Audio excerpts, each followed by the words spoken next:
to in the second chapter under the title Innovation, Technology, Financing, Investments at Serving Society. In this chapter, to be moderated by my friend, our friend, the journalist Anthony Papayannides. He will be honored to have two special guests into the panel. It will be the Deputy Minister of Economy and Sustainable Development of Georgia, Mr. Romeo Mikautadze. Could you please take your seat?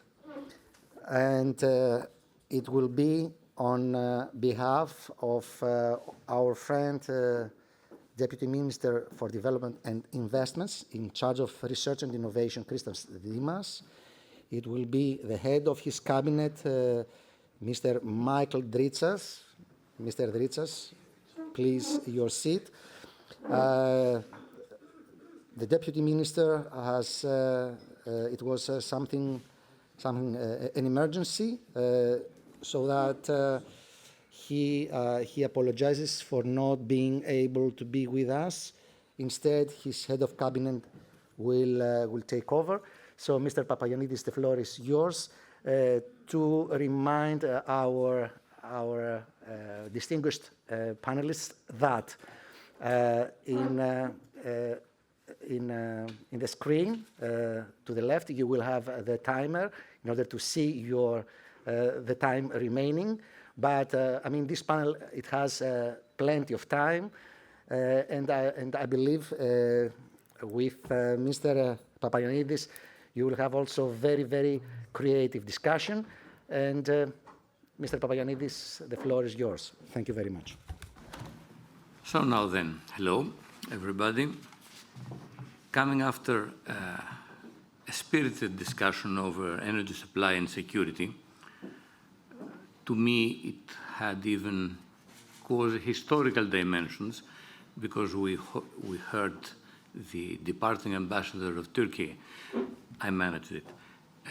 Mr. Rezegin, think that the agreements between Greece and Italy, and most importantly between Greece and Egypt, being able to serve as a pattern for a potential negotiation between Greece and Turkey.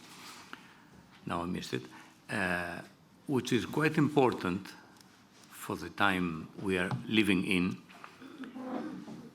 But to me, it is even more important that today's discussion over the Eurasian nexus post-2022 high-stakes arena for security, trade and investments, to have given to our panel over innovation, technology, financing and investments the slant of serving society. Because usually when dealing with networks, with transportation, with investments, with energy, even with the environment, at the end of the day, we are missing the fact that the political system of all of our countries is here to serve citizens, to serve society. So I think that our panel, which has unfortunately lost one of its legs, because we would go from Slovakia to Georgia, meaning from a Visegrad country to a Black Sea country, encompassing the whole over-regional approach that the Black Sea and Balkans organization tries to show to everybody. But still, we are having, at the very least, Georgia, and I'm welcoming Mr. Romeo Mikautadze from Georgia, who is Minister of Economy and Sustainable Development, once more, something more than development, sustainable development. And then from our Greek side, and from a very good friend, Christos Dimas, a young and dynamic Deputy Minister for Development, who had also a problem today, Mr. Michalis Dritsas, his chef de cabinet, which I'm almost sure would have been a key participant in the preparation of the material that Christos Dimas would have presented to us. So you know the rules of the game. You have an introductory position making, and then the opportunity to exchange views and maybe to answer to questions. You have the floor.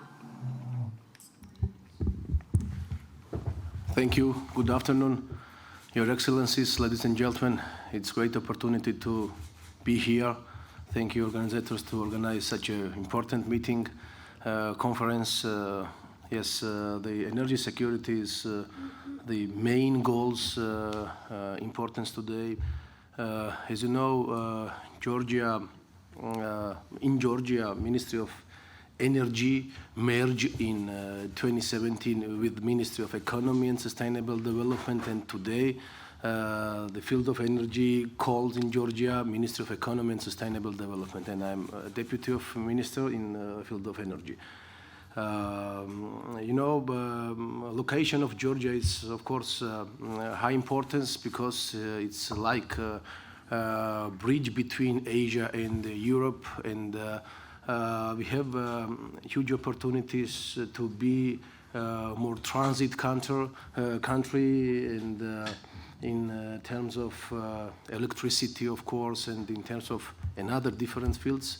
But the most important is the energy sector, because Georgia has huge sources of hydro potential, and we utilize yet till only 20% of our hydro sources. It means we have huge opportunity to utilize additional sources. Of course, when we talk about hydro potential, it means if you utilize our hydro potential, it means we have opportunity to join also another renewable sources as a wind, solar, biomass, hydrogen, etc., etc. About hydrogen, we established committee 2 months ago under Ministry of Economy and Sustainable Development, and all participants, local experts and also the international experts join in this committee, and now we prepare the master plan how we can develop hydrogen in Georgia. As you know, also the Georgia from 2017. In 2017, from 2017, are full member of energy community, and we take obligation, and one of the main obligation is to open market, be competitive market. But in the beginning of this year, current year, you know, change everything, the war in Ukraine, and dramatically increase prices around Georgia and in stock exchange in Europe. Our plan was to open market in September, but due to this reason we postponed this market opening until 31 of March. And the most important is to be carefully, because as we see in globally in Europe tendency,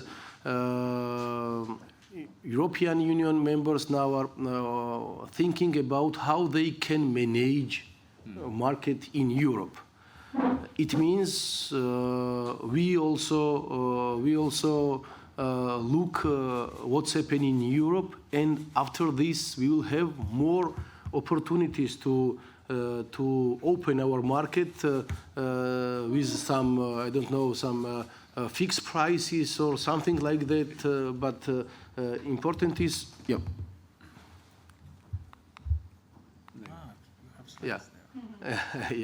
important is, yes, to look what's happening in Europe, and of course then we will be ready to export this the best practice in Georgia also. Our main goal, as I mentioned, is to utilize our local sources. As I mentioned, we have huge potential of unutilized sources, and government of Georgia launched new support scheme in energy sector, how we can support and how we can develop energy sector in Georgia, how we can attract investment in Georgia. The main figure is the upcoming 3 years, we have 1,500 megawatt capacity in hydro, approximately 1,000 megawatt, then 250 in wind, and 250 in solar. And of course, 50 megawatts in different sources, biomass, hydrogen, thermal, etc., etc. It means we give opportunity investors 15 years CFD contract for differences by competition bidding, by auction. They can get this opportunity, and government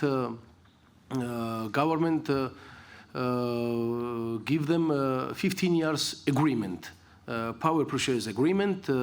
In hydro, we guarantee to purchase 8 months in winter period of months, in wind 9 months, because it's not enough to develop wind projects. They give additional opportunity. It's 1 month in August. And of course in solars, as we know, solar is the low efficiently technology. Of course, 12 months guaranteed to purchase electricity. And of course, it's not enough only utilize your local sources, because one hand you have your sources, but on the second hand you need some network, development network, good, well-developed network. And we have also 10 years development plan in Georgia, and we have projects. Then, of course, we step by step construct these lines. We have good connections with our all neighbors. I mean, Azerbaijan, Turkey, Armenia, and Russia also. We have 500 kilometers border with Russia, and it's also not easy situation. Now we are working about a very big project, very huge project. I think, I mean, not for only Georgia, but for all region, for or South region, and also for European also. The name of this project is Under Black Sea Cable, and we are now working to connect our local market with the European communities market, with ENSOI's member market. I think it will be a great opportunity, new way of diversification. And today's meeting also is to find some new ways, yes, to find some new routes, how we can get and how we increase our energy security. And of course, in this section, this project, it's high importance. Now we are in the feasibility stage, and Italian company Chessi prepare for us a feasibility study, and after 1 year approximately we signed the agreement in May of current year, and in 2023, end of September, we will have full feasibility study, and after this, of course, we start negotiations with some IFIs, some financial institutes to get invest for this project. And of course, in after a couple of days in Bucharest, if I correct, they sign agreement with the force, yes, with force, yes, Hungary, Azerbaijan, Romania, and Georgia to sign like agreement and express readiness and high importance of this project. And I think this project give us opportunity as a country to export, of course, our sources in Europe, and of course, attract investment, because this is the best way. This is only one way how we can merge with the European market. We don't have a second chance, because you know our neighbor, Azerbaijan, Turkey, Armenia, and Russia. Only one way is to use Black Sea opportunity and buy under Black Sea cable to contact with the European market. Yes, thank you for your attention, and of course I'm ready to answer on your question. Thank you. Thank you, Mr. Mikautadze, for having proven in your intervention how a country, not a huge country as Georgia is, which finds itself, as you said very diplomatically, not at an easy situation on multiple fronts, and at a time of radical upheavals, geopolitical upheavals, but security upheavals, but also economic upheavals, is trying to use whatever it has as a potential of turning the boat towards clean energy, but not only to supply cheaper and more reliable energy to its population, the internal social dimension, but also to build on it for a relationship to Europe, to which your country,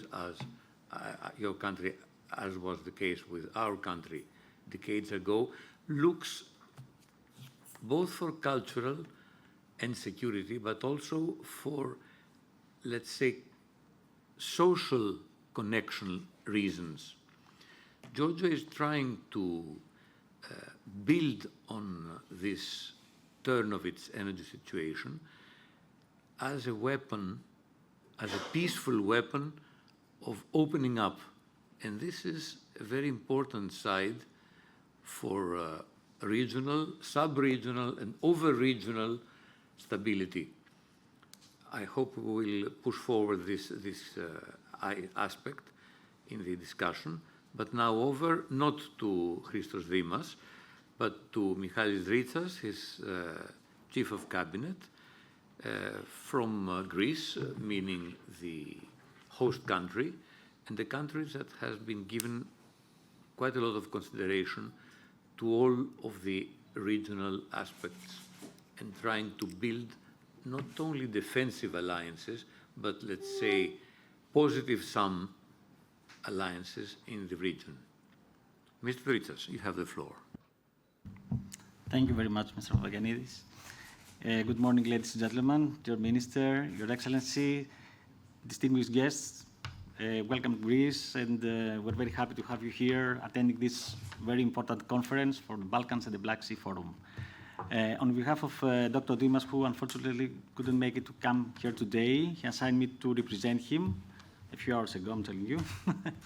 And I am very honored to present you the research and innovation policy in Greece over the past 3.5 years. So let me start with our presentation. Just to have a quick overview about how the research and innovation ecosystem is structured across the ministries. We have two ministries, the Ministry of Education, which supervises the 25 higher education institutions, and at the same time we have the Ministry of Development and Investments, where Dr. Dimas is responsible for the research and innovation portfolio, and under it we have the General Secretariat for Research and Innovation, which also supervises 3 pillars. The first is ELIDEC. It's an institution that deals with basic research. We have 11 research centers, which are doing basic but also applied research, and 3 technology organizations, kind of innovation hubs, etc. The 13 research centers, which are supervised by the General Secretariat for Research and Investments, are appearing here. We have 3 of them dealing with health and biosciences. We have another 5 of them which are multidisciplinary. They are dealing with health and bio, but also with ICT, these number 4, 5, 6, and 7. And the next of them we know that is the future. And we have other three research centers which are very specialized. One is for marine research, another one is for the National Observatory of Athens for dealing with astronomy, climate change, earthquake monitoring, etc., and the National Center for Social Research. So, just a quick look of what these research centers are looking right now. And this is the 25 Greek universities, and I'm just having there the names. I'm not going to enter into details, but what is very important to address is that if we look at the Web of Science data, we see that the scientific publications in Greece keep on increasing. Another important fact is that the scientific citations is also increasing in parallel with the scientific publications. But more importantly, we see that the impact of these research is very important because it exceeds the impact, let's say, of the equivalent number of papers in the EU and the OECD countries. This is something which I would say is quite impressive. We see we have crossed in the 2014 this line, but at the same time also in the Horizon projects, which are very, very competitive projects within the European Union, we see that Greece over the Horizon 2020, which was concluded recently, increased its performance in terms of projects assigned, in terms of financing, and this is also illustrating that Greek research and innovation keep on improving. If we would like to take a look at one single figure to see where a state, a country, let's say, positions itself, we would take a look at the Research and Development Intensity Index. This is the R&D expenses as a percentage to the gross domestic product. And we see that this figure started from 0.68 in 2011, and in 2020 it reached at 1.51, which is the highest percentage, and it's the biggest increase year over year as well.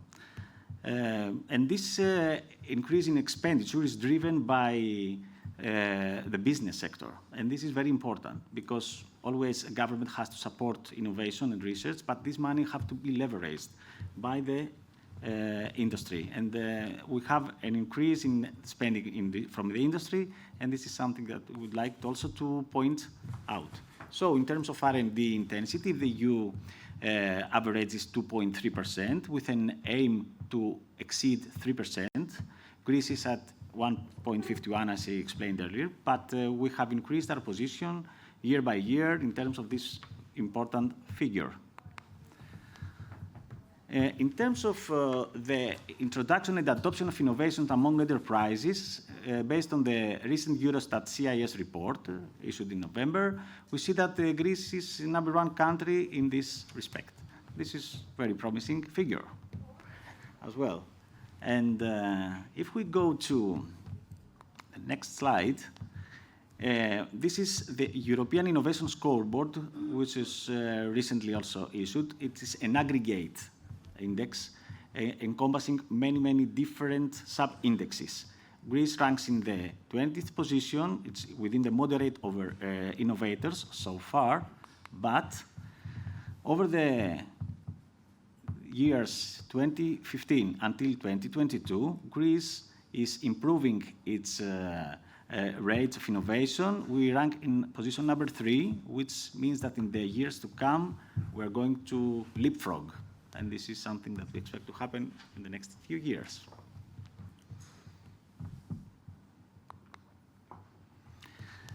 So, which are the research and innovation government targets? We have 3 main targets. The first is to increase research and development expenses as percentage of GDP, the intensity, as I mentioned earlier.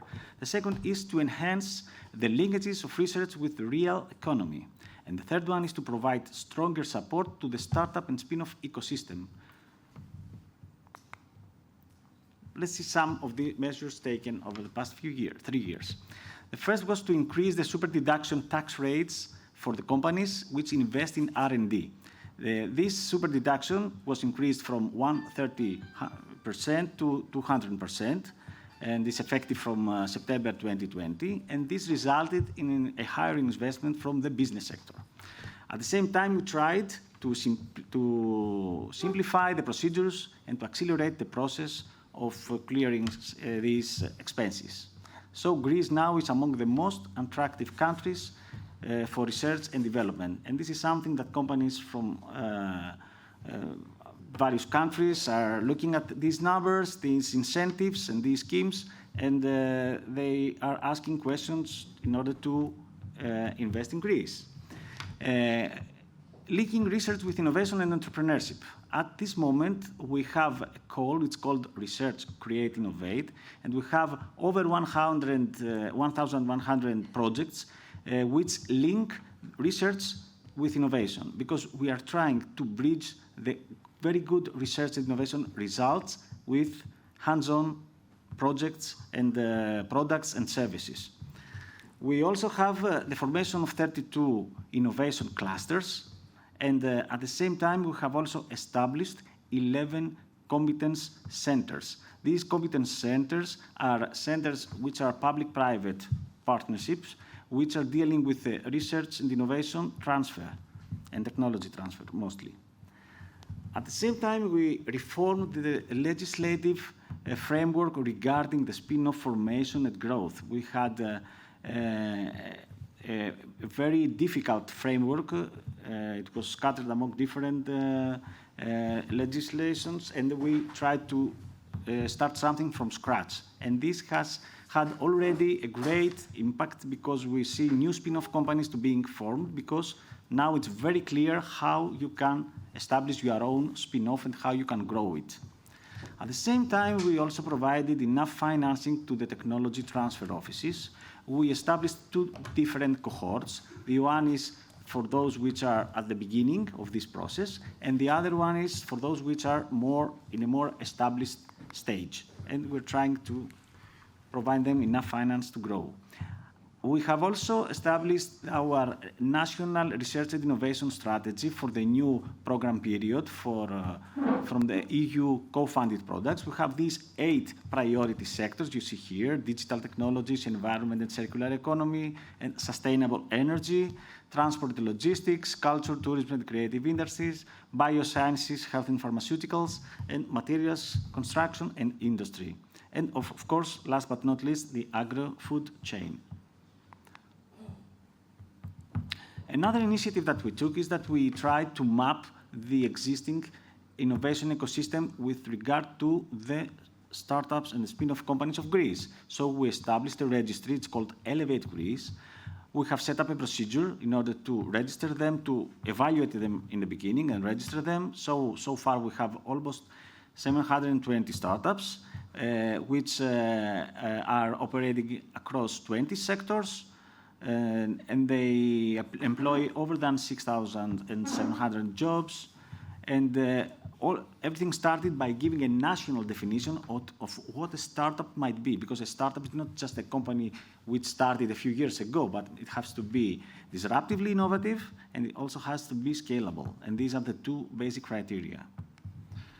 And we provided special tax incentives for these companies, especially for the angel investors which invest in this ecosystem. We provided a 50% deduction of their taxable income if they invest in these companies. We improved the employee stock options scheme with tax incentives. And we also provided them with extra finance because of the COVID situation, which had a great severe impact, I would say, in their financing, because most of these companies are in the so-called death valley, and they should endure this 2-3 year period. So we provided some finance. And now we are in a position to have very accurate statistics about the distribution per industry. We see that life sciences is the #1 sector, travel, hospitality, and leisure is the second, environment and energy ranks in the 3rd position.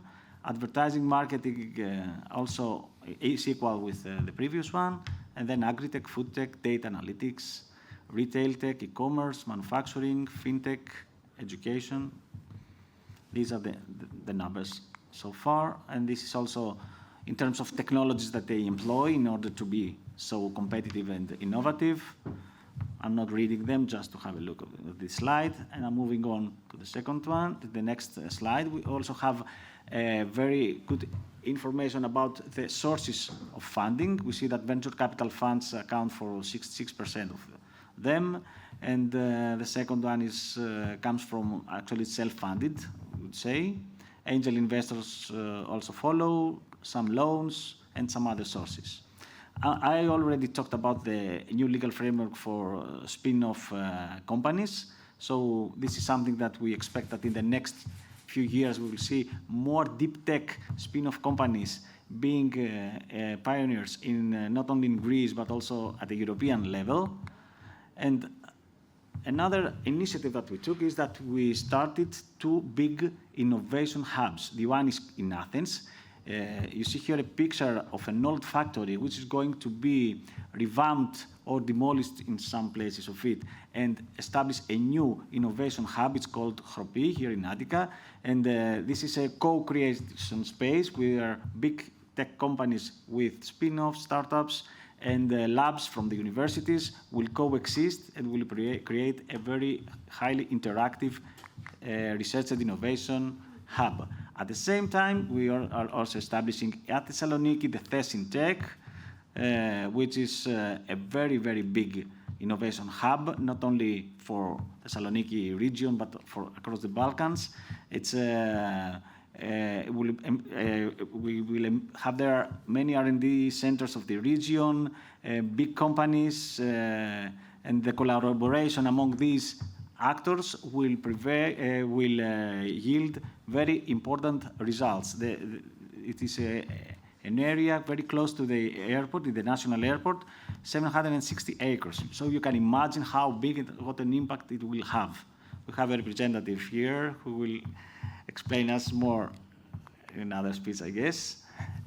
Also, we took advantage of the Recovery and Resilience Fund because this was a very big amount of money that we had the opportunity to invest in infrastructure projects. So all these research centers that I illustrated you in the first slides are going to get a big amount of money in order to become more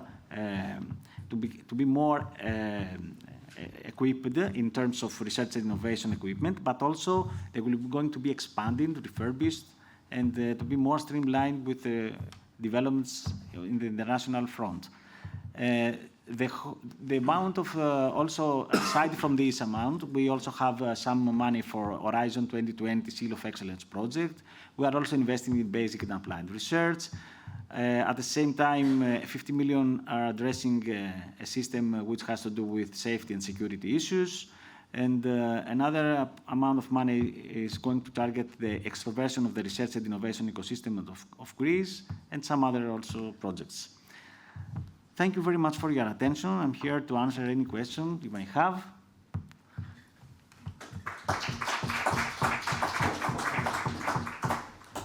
Thank you, Mr. Dritsas, for opening up a totally wide spectrum of data, but also of comment running under the data you've presented to us. And now, trying to integrate the 2 approaches, I would turn with not so much a question, but a suggestion to Mr. Mikautadze. We all know that you have an important diaspora. Georgia has an important diaspora, an expatriate community, but also an important local scientific community. We have been visiting your universities at Tbilisi, and it is evident that you have this kind of academic software. How far can the efforts you have presented in the energy sector be helped by innovation, either made in Georgia or imported from abroad? Of course, you're absolutely correct. When we talk about to develop energy sector, to construct new projects, etc., it means we create new jobs in our country. And it's some reason how we can attract, how we can refound our citizens in Georgia. Because if you have many projects and if you develop many projects, it means you have many new created jobs. And I think not only in energy field, also as my colleague now mentioned about in agro also, and in different fields also, we have some government projects, and then I think it's a great opportunity to refound our citizens in our country. And to push a little further this issue, how far you feel that your efforts are aided and pushed forward by your opening to, among other, Europe, also to the United States, but mainly to Europe. Do your efforts get integrated in an overall, not only regional, but also Europe-looking, Europe-leading situation? Yes,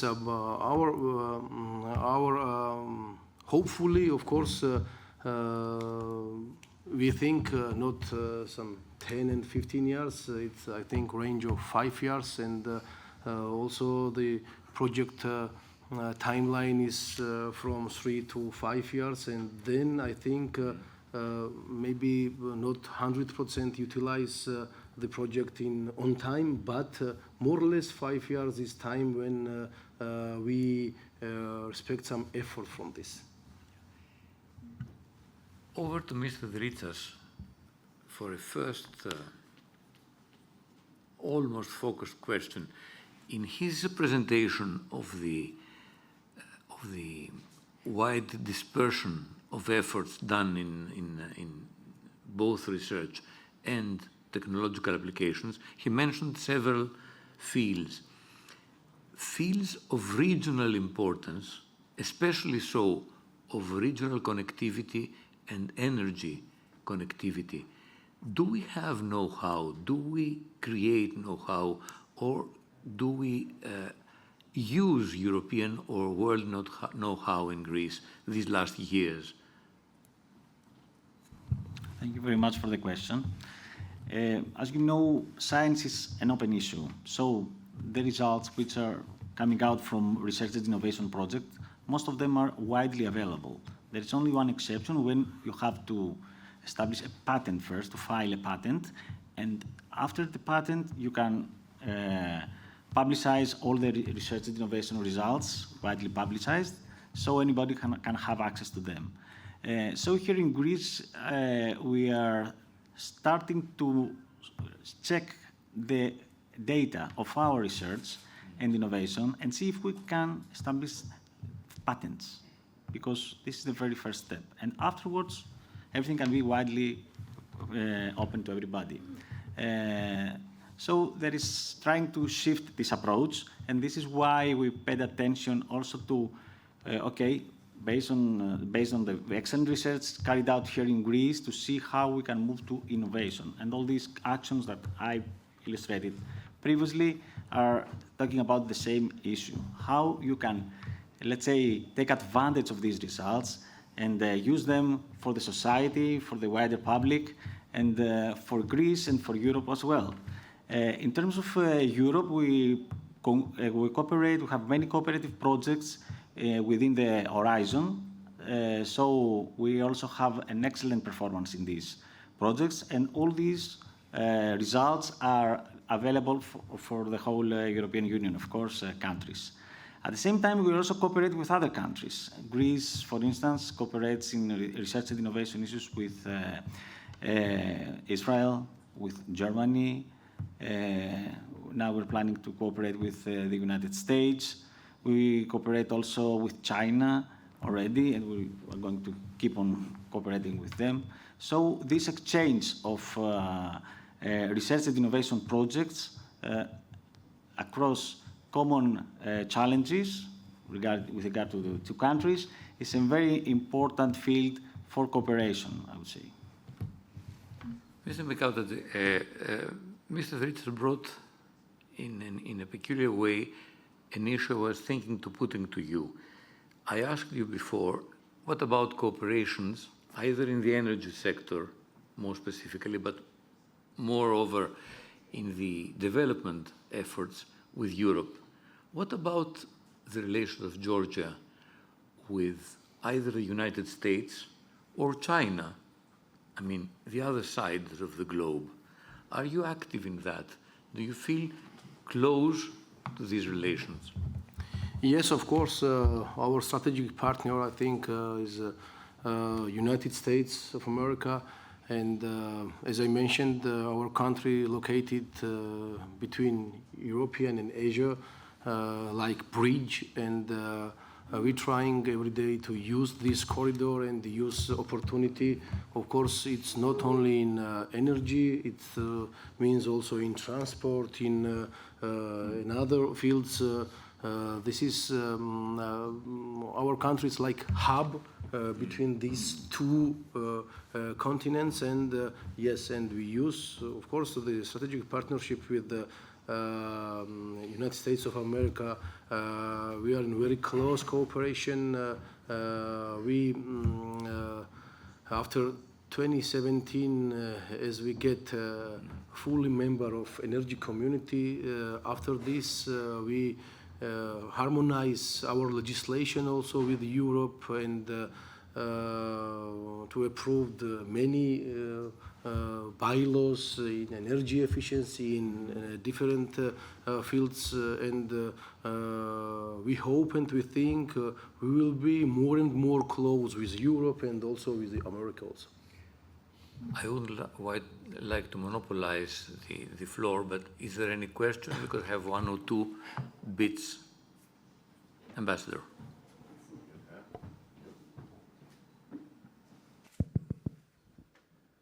Thank you.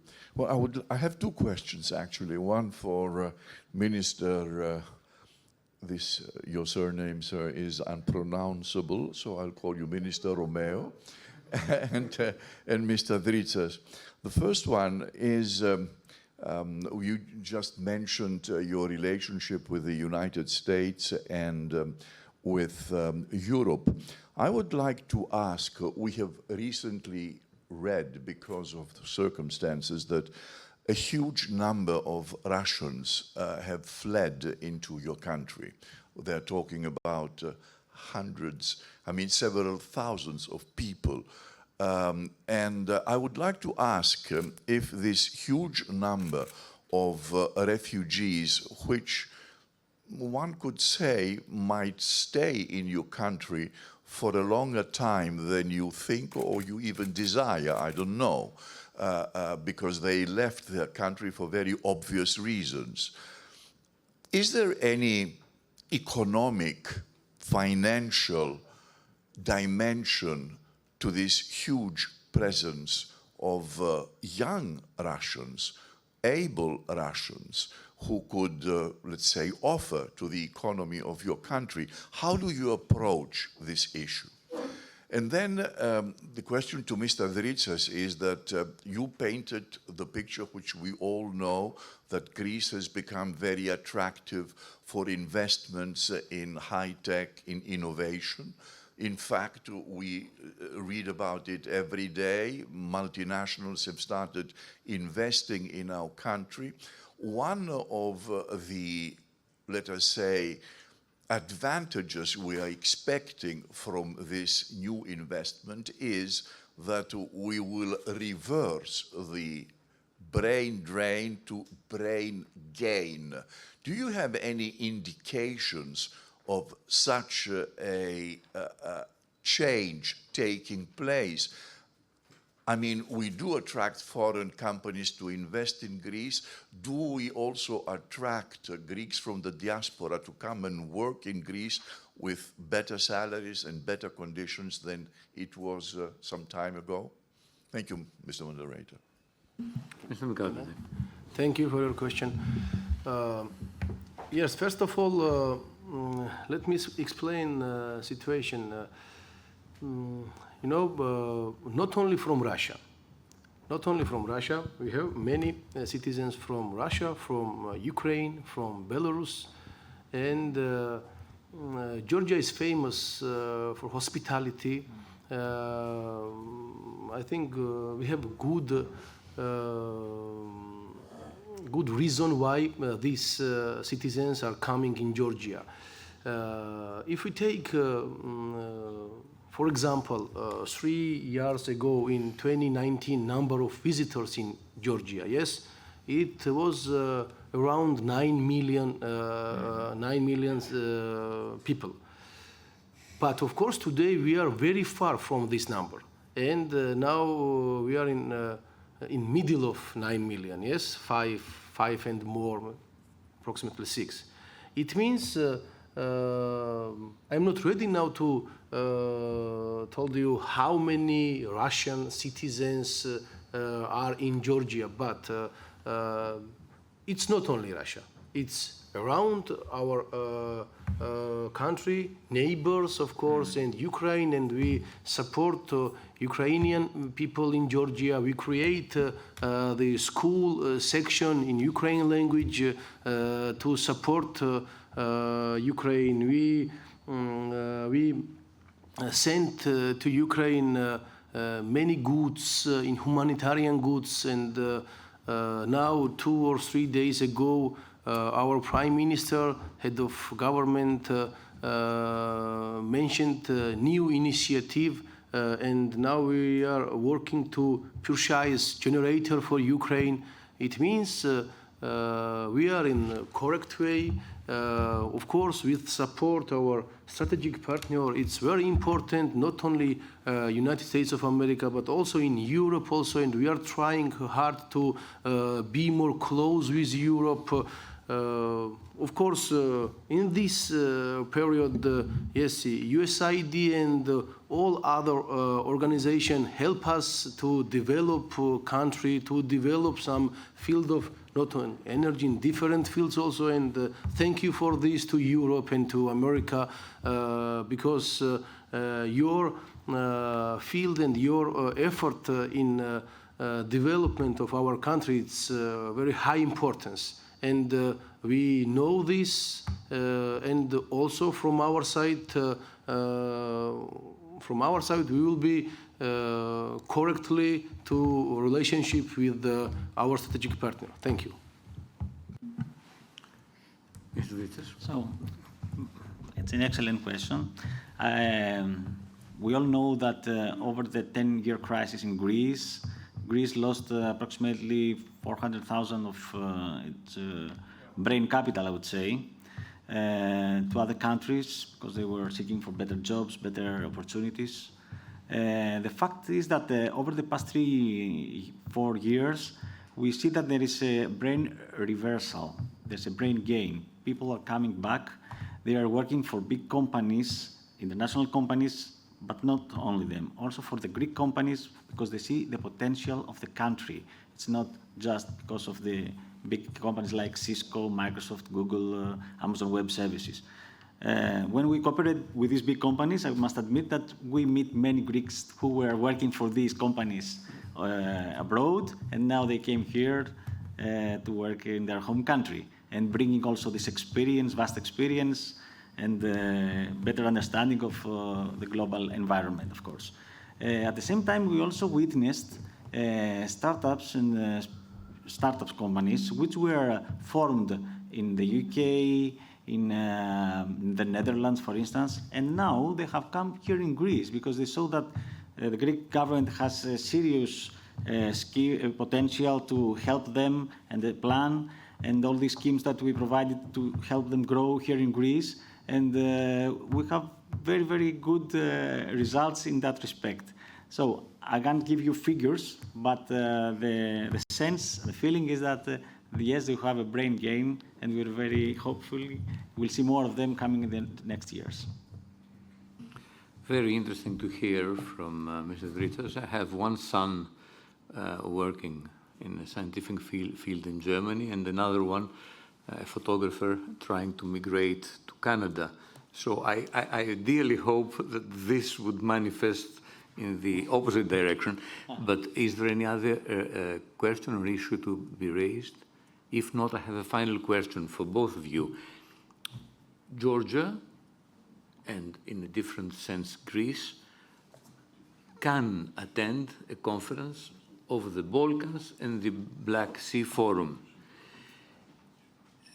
Some years ago, I had a good friend of mine and a rather aggressive foreign minister of Greece, after a tough negotiation session, telling an audience that I would dearly like Greece to be towed out and brought out of the Mediterranean in the Atlantic. I would be far more confident as a foreign minister. Georgia is where it is, in the eastern part of the Black Sea. Greece is where it is, in the southern part of the Balkans. We like to call it Southeastern Europe, but it is the Balkans.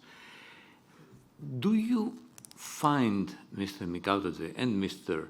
Dritsas, positive dimensions of this regional configuration for our respective countries? Should.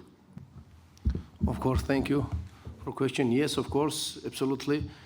Today's conference forum, yes, it's very important because we have opportunity to meet each other, to discuss in very important issues and find some new point of understanding, new point of development our relationship and find new routes.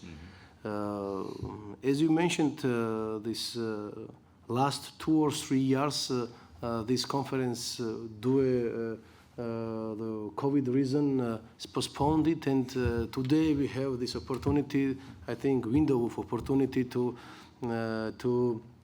manage our relationship, and I think we get some new reality from this conference, and we are ready to continue work with our colleagues with the local and different countries and share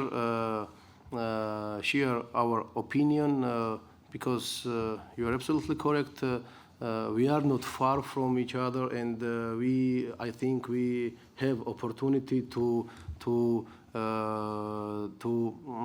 develop our relationship, and of course they finally get more energy secure both countries. I couldn't agree more than Mr. Mikautadze. Okay, Romeo. Sorry. And of course, conferences like this one are very, very important because are bringing people and governments of the region of Balkans and the Black Sea in a place where they can exchange ideas, and because they face common challenges, and they must find solutions to these challenges by cooperation. And I'm sure that this conference will provide a perfect ground for this exchange of ideas and the development of new cooperations, either in trade, either in research and innovation, in energy, across all sectors of common importance. So thank you. No further questions, issues, or whatever. There you go.